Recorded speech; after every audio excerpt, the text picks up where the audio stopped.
ஸ்ரீ சாயிநாத ஸ்தவனமஞ்சரி. சுக்லாம் பரதரம் விஷ்ணும் சசிவன்னம் சதுர்புஜம் பிரசன்னவதனம் தியாயேத் சர்வ விக்னோபசாந்தயே. ஸ்ரீ கணேசாய நமக. மகா கணபதியே, எல்லாவற்றுக்கும் ஆதாரமானவரே, மயூரேஸ்வரா, எல்லாவற்றுக்கும் சாட்சியாக விளங்குபவரே, கௌரியின் புதல்வரே, எண்ணங்களுக்கெல்லாம் அப்பாற்பட்டவரே, பெருத்த வயிறுடையவரே, ஸ்ரீ கணேசா, எங்களை காத்தருள்வீர். நீ எல்லா பூதகணங்களுக்கும் முதல்வன், தலைவன். எனவே கணேசன் என அழைக்கப்படுகின்றீர்கள். நீ எல்லா சாஸ்திரங்களாலும் ஏற்றுக்கொள்ளப்பட்டவர். புனிதமான முகமுடைய பாலச்சந்திரனே, எங்களை காத்தருள்வீர். ஓ சாரதே, சரஸ்வதியே, கலைவாணியே, வாக்கின் தெய்வமே, நீ வார்த்தைகளுக்கெல்லாம் தலைவி. உலகின் உயிரோட்டத்தின் காரண கர்த்தாவே நீங்கள்தான். நீங்கள் படைப்பாளிகளின் இறைவி.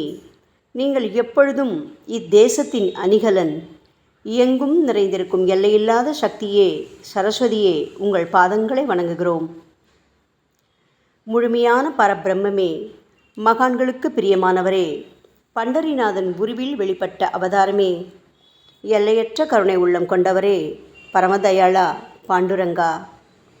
பொம்மலாட்டக்காரன் தன் கையில் உள்ள கயிற்றால் பொம்மைகளை ஆட்டுவிப்பது போல் பிரபஞ்சம் எங்கும் நிறைந்து நின்று உலகை ஆட்டுவிக்கும் ஒரு பொம்மலாட்டக்காரர் நீங்கள்.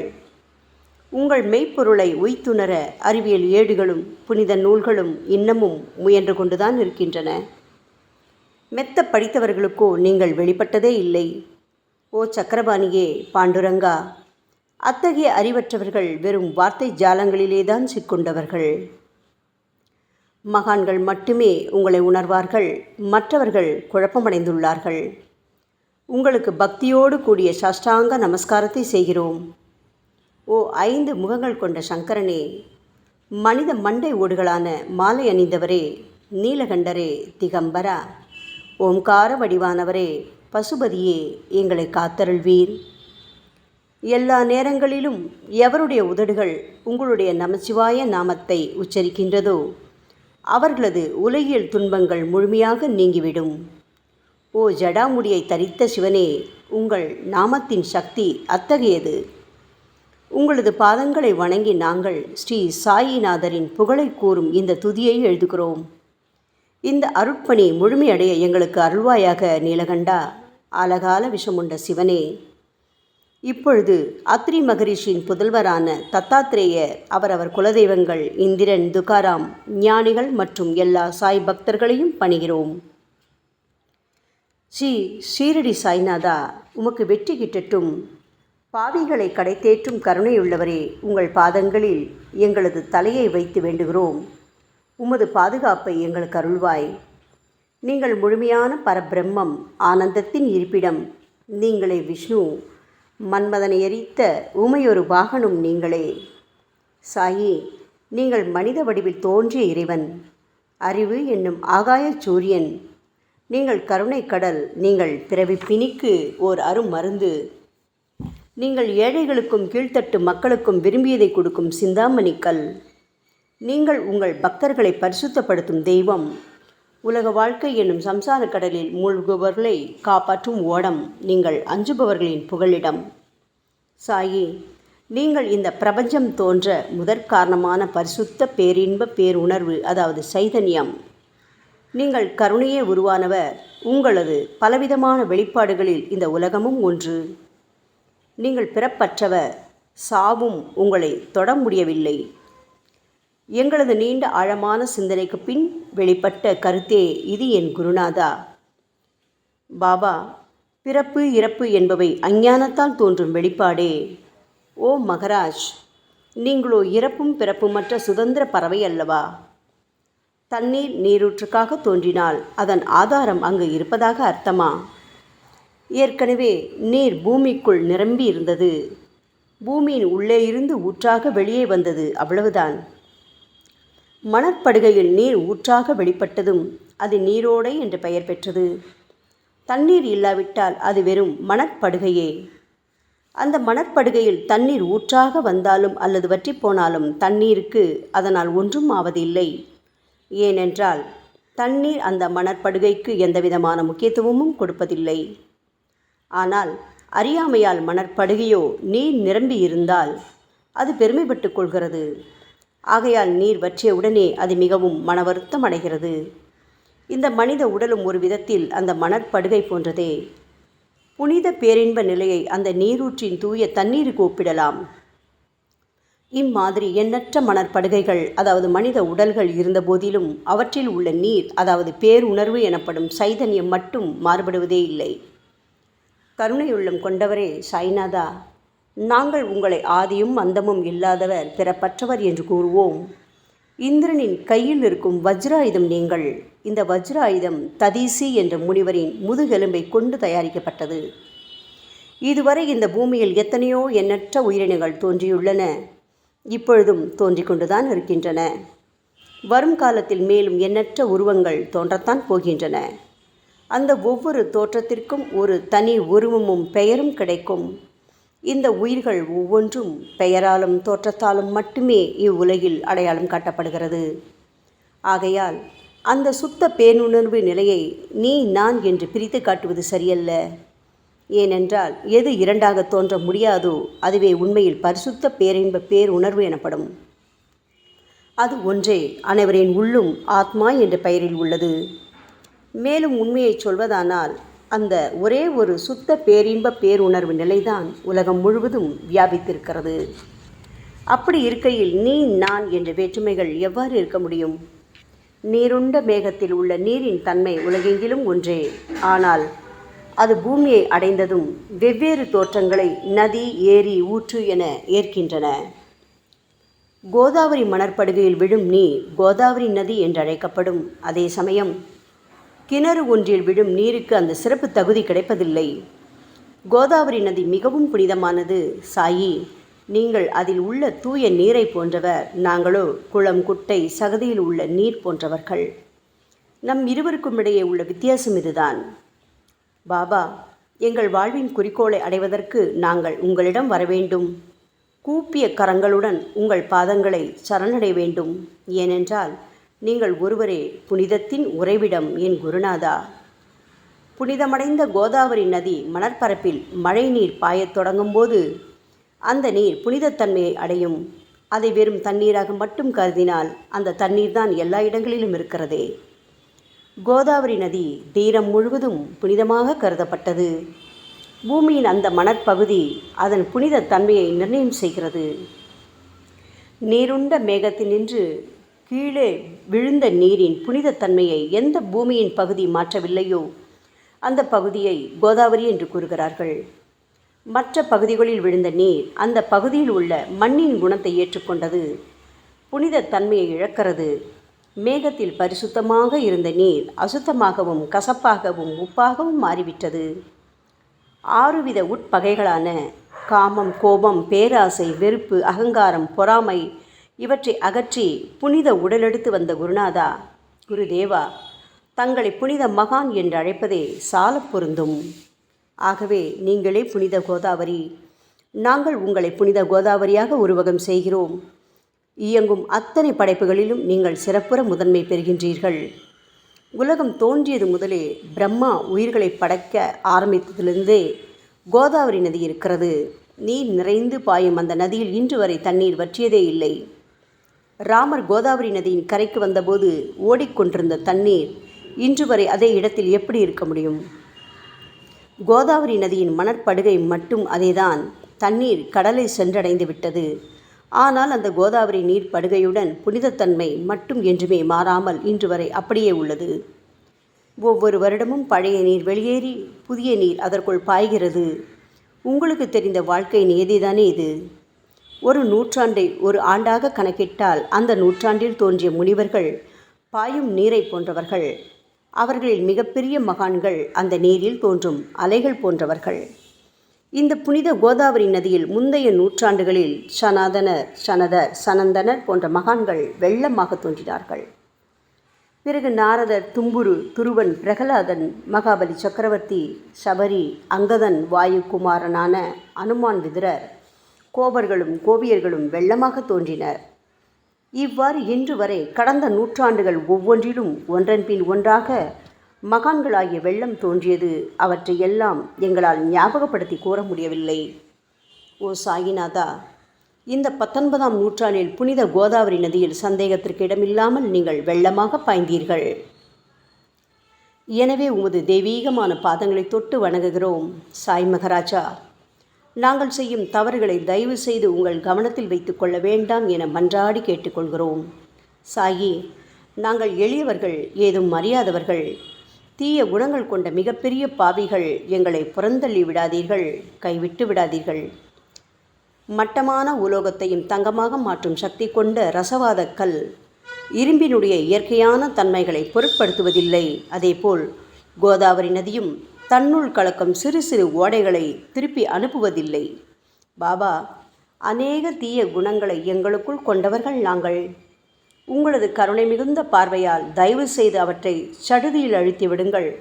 இது மட்டுமே தான் உங்கள் அடிமைகளான எங்களது வேண்டுகோள். ரசவாத கல்லின் தொடர்பு ஏற்பட்டும் இரும்பின் இயற்கை தன்மைகள் அழிக்கப்படாவிட்டால் சாயிநாதா, அது ரசவாத கல்லின் பெருமைக்கு இழுக்கல்லவா? பாபா, எங்களை பாவியாகவே இருக்கும்படி விட்டுவிடாதீர்கள். தங்களை குறைவாக மதிப்பிட்டு கொள்ளாதீர்கள். நீங்கள் ரசவாத கல், நாங்கள் இரும்பு. எங்களுக்கு ஏற்படும் இழிவுகள் தங்களுக்கு ஏற்படும் இழிவுகள் அல்லவா? சாயிநாதா, குழந்தைகள் தவறுகள் செய்து கொண்டேதான் இருக்கிறது. ஆனால் அதற்காக தாயார் என்றுமே கோபமடைவதில்லை. இதை தயவு செய்து தாங்கள் நினைவில் வைத்து கொண்டு எங்களுக்கு உங்கள் அருளாசிகளை தாருங்கள்.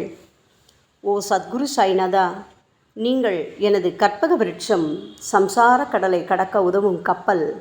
சந்தேகத்திற்கு இடமின்றி நீங்கள் ஒருவர் மட்டுமே எங்களை கடைதேற்ற முடியும். சாயி, நீங்களே எங்களுக்கு காமதேனுவாகிய பசு. நீங்கள் சிந்தாமணி கல், ஞானவானில் சூரியனும் நீங்களே. நீங்கள் நற்பண்புகளின் சுரங்கம், ஸ்வர்க்கத்திற்கு ஏறிச் செல்லவதும் ஏனியும் நீங்களே அல்லவா எங்களது குருநாதா? புனித செயல்களின் நிறைகள் நிறைய கொண்டவரே, பரிசுத்தமானவரே, சாந்தி மற்றும் பேரின்பத்தின் மொத்த உருவமே தீனதயாளா, குறைகளற்ற முழுமையான அறிவாக உருவெடுத்தவரே, மனிதர்களில் உன்னதமானவரே, சாந்தி மற்றும் மன்னிப்பதின் உறைவிடமே, எங்களின் அடைக்கலமே, எங்களை ஆசீர்வதியுங்கள், எங்களை ஆசீர்வதியுங்கள். கலியுகம் ஆரம்பித்தவுடன் மகாவிஷ்ணுவால் உலகம் உய்ய அனுப்பப்பட்ட 9 நாதர்களில் ஒருவனான சத்குரு மச்சீந்திரநாதரும் நீங்களே.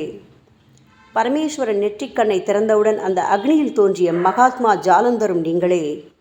நீங்கள் மகாராஷ்டிராவில் தோன்றி பக்தி மார்க்கத்தை பரப்பிய ஞானிகளான நிவிருத்திநாதர், ஞானேஸ்வரர், கபீர்தாசர், ஷேக் முகமது ஏகநாதர். சாயி, நீங்கள் சிவனின் ஓர் அவதாரம், தத்தகுரு. நீங்களே பண்டரிநாதர். நீங்கள் ஆஞ்சநேயரின் மறு அவதாரம் ராமதாசர். நீங்கள் மகாராஷ்டிர ஞானி பாண்டுரங்கன் மீது கீர்த்தனை இயற்றிய துக்காராம். சாயிநாதா, நீங்கள் முஸ்லிம் ஞானி ராமபக்தர் சகாராம். நீங்கள் தத்தாத்ரேயரின் மறு அவதாரம் மாணிக் பிரபு. பாபா, உங்களது அவதார தோற்றம் மற்றும் உங்களுடைய எண்ணற்ற தன்மை புரிந்து கொள்ள எங்களுக்கு உண்மையில் கடினமாக இருக்கிறது. உங்களது ஜாதி குலம் பற்றிய எதையும் நீங்கள் எவருக்கும் வெளிப்படுத்தியதில்லை. சாயி, சிலர் உங்களை முஸ்லீம் என்கிறார்கள், சிலரோ உங்களை பிராமணர் என்கிறார்கள். கிருஷ்ண பரமாத்மாவை போன்று எண்ணற்ற தெய்வீக லீலைகளை செய்வதெல்லாம் உங்களுக்கு ஒரு விளையாட்டல்லவா? ஸ்ரீ கிருஷ்ண பரமாத்மாவை பார்த்து பல்வேறு மக்கள் பலவிதமான பெயர்களிட்டு அவரை அழைத்தனர். சிலர் அவரை யதுகுலத்தின் அணிகலன் என்றார்கள். சிலர் அவரை மாடுகள் மேய்க்கும் இடையன் என்றும் அழைத்தனர். தாயான யசோதை அவரை பச்சிளம் குழந்தை என்றாள். கிருஷ்ணரின் மாமனாகிய கம்சன் அவரை உயிரை குடிக்கும் மகா காலன் என்றான். அர்ஜுனன் அவரை எங்கும் நீக்கமர நிறைந்துள்ளவர் என்றான். அவ்வாறே சாய்நாதா, ஒவ்வொரு மனிதனின் மனநிலைக்கு ஏற்ப அவரவர் எண்ணங்களுக்கு ஏற்ப உங்களுக்கு பெயர்களை சூட்டி மகிழ்ந்தார்கள். மசூதி, நீங்கள் வாழும் இருப்பிடம். உங்கள் காதுகள் இந்து மத வழக்கப்படி குத்தப்படவில்லை. அதேபோல் பாத்தியா ஓதுவதை பார்த்து நீங்கள் முஸ்லிம் என்று கூறுவது பொருத்தமானதே. சாய்நாதா, நீங்கள் துனி மூலம் அக்னியை வழிபடுவதை பார்த்து நீங்கள் ஒரு இந்து என்று முடிவு செய்யப்பட்டது. பாபா, இந்த வெளிப்புற வித்தியாசங்களை வீண் விவாதம் செய்யும் எண்ணம் கொண்டவர்களே விரும்புவார்கள். உண்மையான ஞானத்தில் ஆர்வம் கொண்டவர்கள் இந்த வெளிப்புற வேறுபாடுகளுக்கு முக்கியத்துவம் தரமாட்டார்கள். சாயி, நீங்களோ பிரம்மத்தின் நிலையில் இருக்கின்றீர்கள். ஜாதி குலம் போன்றவை உங்களுக்கு முக்கியமில்லை. நீங்கள் எல்லோருக்கும் மேலான உயர்ந்த குருவாகவும் இந்த பிரபஞ்சத்தை படைத்தவராகவும் இருக்கின்றீர்கள். முஸ்லிம் இந்துக்களிடையே பகைமையுணர்வு ஏற்பட்டதால் அவர்களுக்கிடையே இணக்கமான உறவையும் ஒற்றுமையையும் ஏற்படுத்துவதற்காகவே அல்லவா நீங்கள் மசூதியில் அமர்ந்து அக்னி வழிபாட்டை நடத்தி உங்கள் லீலைகளை பக்தர்களுக்கு காட்டினீர்கள். நீங்கள் ஜாதி மதங்களுக்கு அப்பாற்பட்டவர். நீங்கள் பிரம்மமே, நீங்கள்தானே சாயி. உண்மையில் நீங்கள் எங்களது எண்ணங்களுக்கெல்லாம் அப்பாற்பட்டவர்.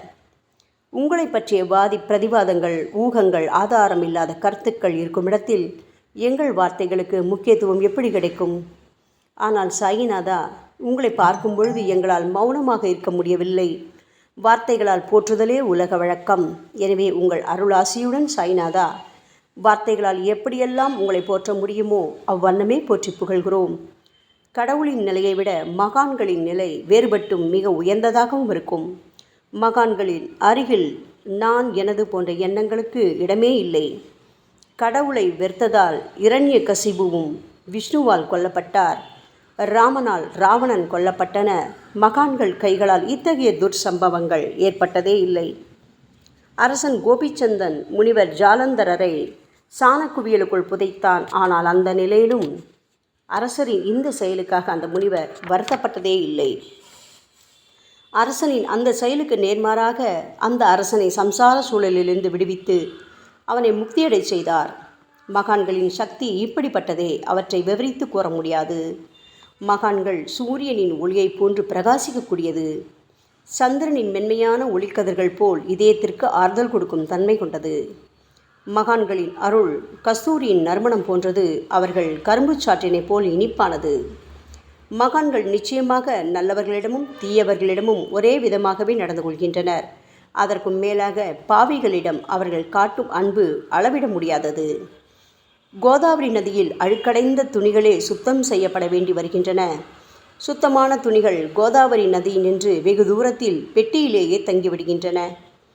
பெட்டியில் வைக்கப்பட்டிருந்த அந்த துணியும் ஒரு முறை கோதாவரி நதிக்கரைக்கு துவைப்பதற்காக வந்தது. இந்த உவமையில் பெட்டிதான் வைகுண்டம், நீங்களே கோதாவரி. கோதாவரி நதிக்கரையே நம்பிக்கை. எல்லா உயிரினங்களும் துணிகள். 6 விதமான மன விகாரங்களான காமம், கோபம், கஞ்சத்தனம், மதம், பொறாமை, மோகம் ஆகியவையே அவைகளை பற்றியுள்ள அழுக்கு.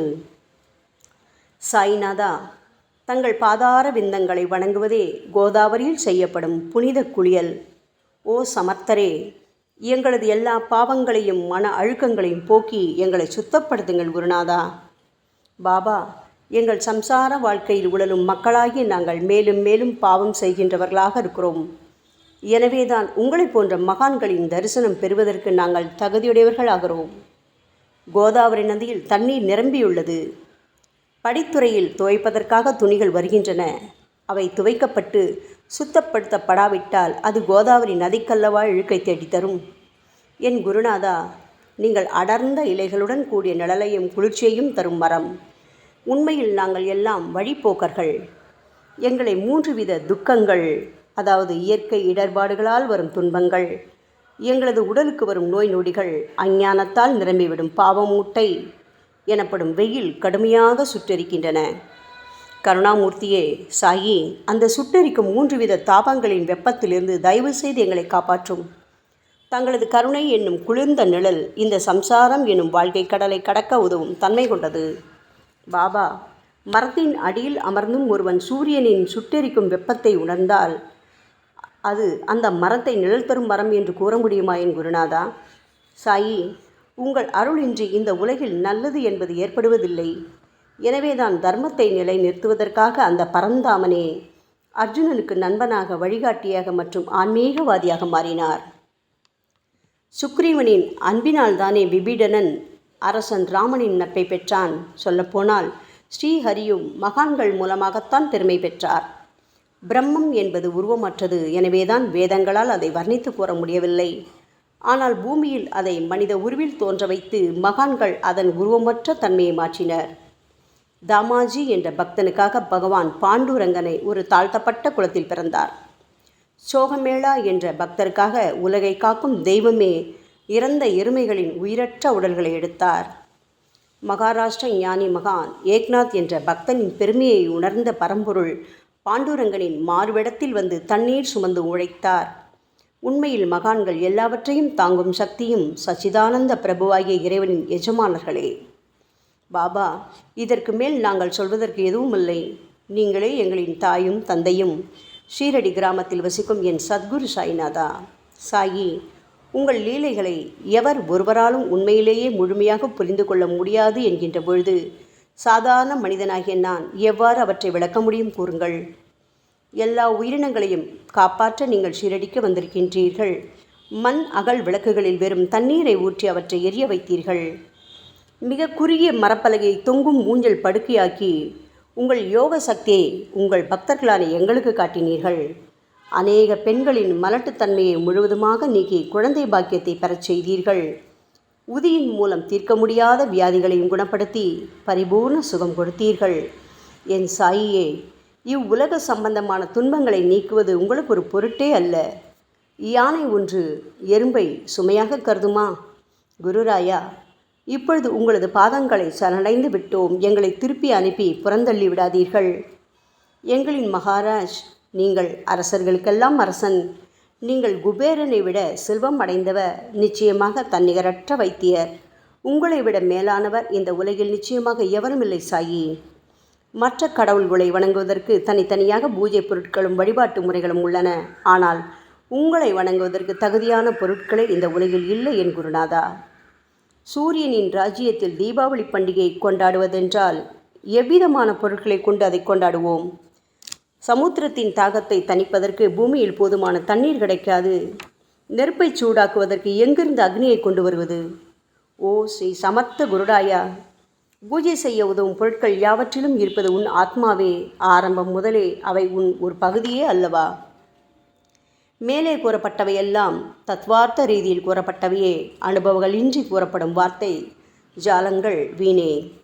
சம்பிரதாய சடங்குகளின்படி உங்களுக்கு பூஜை செய்ய வேண்டுமென்றால் அதனை செய்வதற்கு தேவையான பூஜை சாமான்கள் எங்களிடத்தில் இல்லையே என் குருநாதா. கருணாமூர்த்தியே, எங்களின் கற்பனை திறனின் அடிப்படையில் உங்களுக்கு வழிபாடு செய்கிறோம். தயவு செய்து அந்த வழிபாட்டை இந்த அடிமைகளிடமிருந்து ஏற்றுக்கொள்ளுங்கள். சாயி, இப்பொழுது எங்களது அன்பு மிகுந்த கண்ணீரால் உங்கள் பாதங்களை கழுவுகிறோம். உண்மையான பக்தி என்னும் சந்தனத்தை அரைத்து சாந்தாக்கி உமக்கு இடுகிறோம். அழகிய வார்த்தைகளால் எழுதப்பட்ட இந்த துதியையை உமக்கு மாலையாக அணிவிக்கின்றோம். எங்களது கெட்ட குணங்களை தூபமாக்கி உமக்கு முன் எரிய விடுகிறோம். உமக்கு முன் எரியும் போது எந்தவிதமான தீய வாசனையும் எழுவதில்லை. சாயி, உமக்கு முன்பு இல்லாமல் வேறு எங்காவது இந்த தூபம் எரிய விடப்பட்டால் அது கீழே உள்ளது மாதிரி ஆகும். அதாவது சாம்பிராணியை நெருப்பில் போட்டவுடன் அது பொசுங்கி அதில் உள்ள நல்ல மனம் என்ற நற்குணம் அதை விட்டு மறைந்து போகிறது. பாபா, உமக்கு முன் அது எரியும் போது எங்களது கெட்ட குணம் என்கின்ற அழுக்குகள் எரிந்து நல்ல குணம் மட்டுமே மிஞ்சியிருக்கிறது. மனதில் உள்ள தீய குணங்கள் யாவும் எரிந்த பிறகு மனம் மாசற்ற தூய கங்கை தீர்த்தம் போல் ஆகின்றது. கருணை மூர்த்தியே, மாயை மோகம் என்ற தீபத்தை உங்கள் முன் ஏற்றி காட்டுகிறோம். அதன் மூலம் எங்களது மனம் வைராக்கியத்தை அடைய அருள்வீராக. பரிசுத்தமான நம்பிக்கை என்ற சிம்மாசனத்தை நீங்கள் என்னுள் அமர்வதற்கு ஆசனமாக உமக்கு தருகிறோம். அதில் அமர்ந்து கொண்டு எங்களது பக்தி என்ற நெய்வேத்தியத்தை ஏற்றுக்கொள்ளுங்கள் சாயி.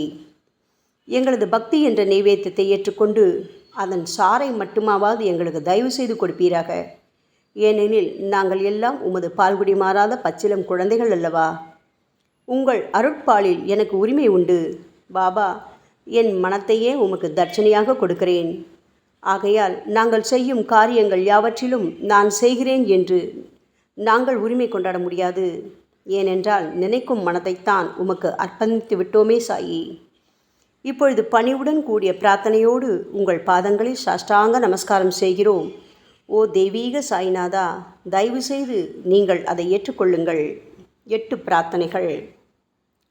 சாய்நாதா, சாந்தமான மனம் உடையவரே, அறிவின் சிகரமே, அன்புள்ளம் கொண்டவரே, கருணை கடலே, உண்மையின் உறைவிடமே, மாயை என்னும் இருளை அகற்றுபவரே, ஜாதி மதங்களுக்கு அப்பாற்பட்ட துறவியே, எங்களின் புரிந்து கொள்ளும் திறமைக்கும் அப்பாற்பட்டவரே, அன்பின் இருப்பிடமே, ஷீரடிநாதா, எங்களை காப்பாற்றும், எங்களை காப்பாற்றும். ஞான சூரியனே, ஞானத்தை அளிப்பவரே, எல்லாவித நல்ல செயல்களையும் செய்பவரே, பக்தர்களின் மனங்களில் ஒளிரும் பரமஹம்சரே, தங்களை சரணடைந்தவர்களை காப்பவரே, சாயி, படைக்கும் தொழில் புரியும் பிரம்மாவே நீங்கள், காக்கும் கடவுள் விஷ்ணுவே நீங்கள். 3 உலகங்களையும் கடைசி லயமடையச் செய்யும் ருத்ரனுமான சிவனும் நீங்களே. பாபா, நீங்கள் இல்லாத இடமே இந்த பூமியில் ஏது? எல்லாம் அறிந்த இறைவன் நீங்கள். எங்கள் அனைவரின் இதயங்களிலும் வசிப்பவரும் நீங்கள்தானே சாயி. என் குருநாதா, எங்களது எல்லா குற்றங்களையும் மன்னிக்க வேண்டும் என வேண்டி கேட்டுக்கொள்கிறோம். அலை அலைகளாக வரும் சந்தேகங்களையும் மன மயக்கங்களையும் போக்குவீராக. சாயிநாதா, நீங்கள் பசு, நான் புதிதாக பிறந்த இளங்கன்று, நீங்கள் சந்திரன், நாங்கள் சந்திரகாந்தக்கள். தங்கள் பாதங்கள் புண்ணியத்தை கொடுக்கும் கங்கை நதி. பணிவுடன் சாய் அடிமைகளான நாங்கள் உங்கள் பாதங்களில் வணங்குகிறோம். உங்கள் கைகளை எங்கள் தலைமீது வைத்து ஆசி கூறுங்கள். எங்களது கவலைகளும் துன்பங்களும் அனைத்தும் பறந்தோடட்டும். நாங்கள் எல்லாம் உங்கள் குழந்தைகள் அல்லவா சாயி. பாபா, இந்த 8 துதிகளையும் கூறி நாங்கள் உங்களை சாஷ்டாங்க நமஸ்காரம் செய்கிறோம். எங்களது பாவங்கள், துயரங்கள், ஏழ்மை யாவும் உடனடியாக விலகட்டும். சாயிநாதா, நாங்கள் உங்களது பாத கமலங்களையே எங்களது உயிர் மூச்சாக கொண்ட உங்களது அன்பு குழந்தைகள். தயவு செய்து எங்கள் மீது கடுமை காட்டாதீர்கள். நீங்கள் தூய சந்தனம், நாங்களோ முள்ளடர்ந்த புதர். நீங்கள் புனிதமான கோதாவரி, நாங்களோ பெரும் பாவிகள். ஓ குருநாதா, உங்கள் தரிசனம் கிடைத்த பிறகும் எங்களிடம் உள்ள கெட்ட குணங்கள் என்ற அழுக்கு எங்கள் மனதிலேயே தங்கி இருக்குமானால் உங்களை சந்தனம் எப்படி என்று கூறுவார்கள்? கஸ்தூரியின் அருகாமையினால்தான் மண்ணும் மலரின் தொடர்பினால்தான் நாரும் மனம் பெறுகிறது. மகான்களும் அப்படிப்பட்டவர்களே. அவர்களுடன் தொடர்புடைய எந்த பொருளும் மிகவும் உயர்வாக மதிக்கப்படுகிறது. சிவபெருமானின் விபூதி, நந்தி ஆகியவற்றை ஏற்றுக்கொண்டதால் 8 திக்குகளிலும் அந்த பொருட்கள் புகழ் பெறுகின்றன. இடையர்களை மகிழ்விப்பதற்காக யமுனை நதிக்கரையில் உள்ள பிருந்தாவனத்தில் உலகிற்கெல்லாம் இறைவனான கிருஷ்ண பரமாத்மா ஊரியடி என்ற விளையாட்டை விளையாடினான். அனைவராலும் அது ஏற்றுக்கொள்ளப்பட்டது. ஆகவே நாங்கள் பாவிகளான போதிலும் உங்கள் சேவையில் ஈடுபட்டுள்ளோம். ஓ குருநாதரே, எங்களது நிலைமையை பற்றி மனதில் தயவு செய்து எண்ணிப்பாரும். ஓ சாயிநாதா கருணாமூர்த்தியே, இந்த லௌகீக உலகிலோ அல்லது ஆன்மீக வழியிலோ எந்த விஷயங்களெல்லாம் எங்களுக்கு சந்தோஷத்தை கொடுக்கும் என எங்களது மனம் சந்தேகமில்லாமல் நம்புகின்றதோ அவற்றையெல்லாம் நீங்கள் எங்களுக்கு அளித்தருள வேண்டும் சாயி. உங்களது கருணையால் இந்த மாதிரி செய்துவிடுங்கள் சாயி. எங்களது மனத்தை அடக்கி விடுங்கள். சமுத்திரங்கள் எல்லாம் தித்திப்பாக மாறினால் பிறகு அவை உப்பு கரிக்குமே என்ற பயம் தோன்றாதே. பாபா, சமுத்திரத்தை தித்திப்பாக்கும் சக்தி உங்களுக்கு உண்டு. ஆகையால் தான் எங்களது இந்த வேண்டுகோள். தயவு செய்து இந்த வேண்டுகோளை நிறைவேற்றுங்கள் சாயி. எங்களிடம் என்னென்ன குறைகள் உண்டோ அவை அனைத்தும் உங்களுடையதே. ஆத்ம ஞானம் பெற்றவர்களில் முதலிடத்தில் உள்ள உங்களிடம் குறை என்பதை பொருந்தாதே. சரணாகத வச்சலா, இப்பொழுது இதற்கு மேலும் நான் ஏன் அதிகம் பேச வேண்டும்? நீங்கள் மட்டும்தானே எங்களது ஒரே அடைக்கலம். தாயின் இடுப்பில் உள்ள குழந்தை இயல்பாகவே பயமற்று இருக்கும் அல்லவா? மகாராஜா, இந்த துதியை எவரவர்களெல்லாம் அன்புடனும் ஆத்மார்த்தமாகவும் படிக்கின்றார்களோ அவர்கள் ஒவ்வொருவரின் ஆசைகளை தயவு செய்து நிறைவேற்றி கொடுங்கள் சாயி. இந்த துதியை படிப்பவர்களின் 3 வித தாபங்களையும், இயற்கையின் இடர்பாடுகளில் வரும் துன்பங்கள், நமது உடலுக்கு வரும் நோய் நொடிகள், அஞ்ஞானத்தால் நிரம்பிவிடும் பாவம் மூட்டை ஓராண்டிற்குள் விலகிவிடும் என்பதே இந்த துதிக்கு உங்களது ஆசையாக என்றென்றும் நிரந்தரமாக இருக்க வேண்டும் பாபா. பாராயண முறை. குளித்து முடித்துவிட்டு மனதில் முழுமையான நம்பிக்கையுடன் தொடர்ந்து இந்த துதியை பாராயணம் செய்ய வேண்டும். அப்படி முடியாவிட்டால் வாராவாரம் வியாழந்தோறும் சத்குருவை வணங்கி அவர் உருவை தியானம் செய்து கொண்டு இந்த துதியை பாராயணம் செய்யுங்கள். இதுவும் கூட முடியாவிட்டால் மாதம் வரும் 2 ஏகாதசி தினங்களில் இந்த துதியை பாராயணம் செய்யுங்கள். இது ஏற்படுத்தும் விளைவுகளை பார்த்து அதிசயப்படுவீர்கள். குருமூர்த்தியான சாய்நாதர் இந்த துதியை பாராயணம் செய்பவர்களுக்கு இவ்வுலகியல் ஆசைகளை முழுமையாக உடனடியாக நிறைவேற்றுவார். இந்த துதியை திரும்ப திரும்ப பாராயணம் செய்வதால் முட்டாள்கள் கூர்மையான புத்தியை அடைவார்கள். யாருடைய வாழ்நாளாவது குறைவானதாக இருப்பேன் இந்த துதியை அவர்கள் படிப்பதால் 100 ஆண்டு காலம் வாழ்வார்கள். இந்த துதியை தொடர்ந்து பாராயணம் செய்து வந்தால் செல்வம் குறைவாக ஏழையாக இருந்தால் செல்வத்தின் அதிபதி குபேரன் அவர்கள் வீட்டிற்கு வந்து தங்கி அவர்களுக்கு ஏவல் புரிவான். இது சத்தியம், இது சத்தியம், இது சத்தியம் என 3 முறை கூறுகிறார். குழந்தை செல்வம் இல்லாதவர்கள் இந்த துதியை தொடர்ந்து படித்து வந்தால் குழந்தை செல்வம் பெறுவர். இந்த துதியை படிப்பவர்களின் வியாதிகள் எல்லா பக்கங்களிலும் பறந்தோடிவிடும். வியாதி நின்று குணம் கிடைக்கும். இந்த துதியை திரும்ப படித்தால் பயம் மற்றும் கவலை மறைந்து போகும். மதிப்பும் மரியாதையும் கிடைக்கும். அழிவற்ற பிரம்மத்தை உணர்வார்கள். பிரம்ம ஞானம் கிட்டும். அறிவுடையோரே, இந்த துதியின் மீது உங்கள் இதயங்களில் முழுமையான நம்பிக்கை வையுங்கள்.